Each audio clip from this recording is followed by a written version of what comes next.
Hi, this is Emma, and today we're going to be talking about entropy and enthalpy and their relationship. So, essentially, entropy, which is symbolized by a delta S, as you can see, describes the molecular randomness of a substance. So, the more the molecules randomly move around in different directions and paces, the more entropy is present in a system. So, the image at the top of this slide is a very good example of that. Positive entropy means an increase in the disorder of the molecules, and positive entropy is actually more thermodynamically favorable. And we're going to be talking about that in the next slide. So, entropy as a concept. Entropy is involved in the different states of matter of a substance. As we've probably all learned it before, a solid object has molecules in a fixed position that don't move very much and basically just vibrate in their fixed space.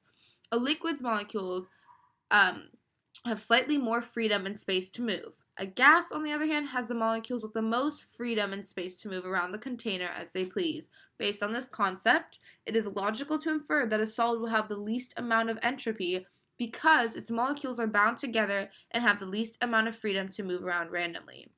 Gases, on the other hand, have the most amount of entropy because their molecules can move freely and in whichever direction or order.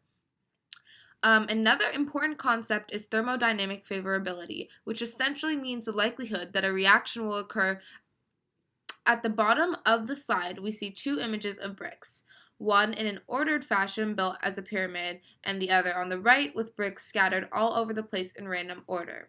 So if a car were driving with an assortment of bricks in its trunk, and somehow they all fell out, the image on the right would be much more likely to occur. This example gives us a better understanding of why an increase in entropy and disorder is thermodynamically favorable.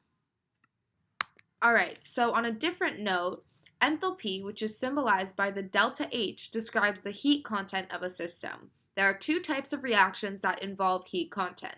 Endothermic, which is a reaction in which heat is absorbed and enthalpy is positive, and exothermic, which is a reaction in which heat is released and enthalpy is negative. Exothermic reactions are more thermodynamically favorable. So here we have two graphs that symbolize each type of reaction, exothermic on the left and endothermic on the right, and they show the loss or gain of energy for each of these reactions. So feel free to pause the video and take a further look into this. Okay, so here we have some examples of endothermic and exothermic reactions. Endothermic reactions essentially occur when heat is absorbed, like we mentioned before. So melting ice is endothermic because to change a substance from solid to liquid state, heat is required.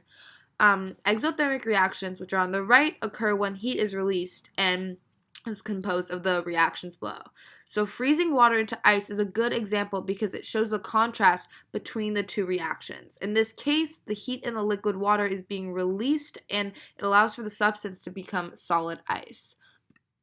So the connection between entropy and enthalpy can be found in the Gibbs free energy equation, which determines whether a reaction is spontaneous.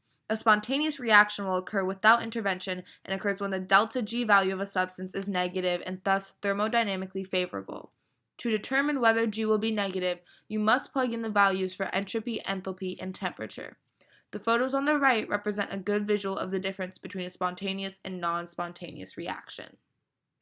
So ideally, for a spontaneous reaction, entropy will be positive and enthalpy will be negative because, as I mentioned before, this will be the most thermodynamically favorable. However, there are some cases where enthalpy will be thermodynamically unfavorable and entropy will be favorable, or vice versa. In these situations, we rely on the value of the temperature to determine whether the overall reaction will be spontaneous. The graph below depicts these different situations and their spontaneity. That is all for enthalpy and entropy, and I hope you found this video helpful. Thanks for watching.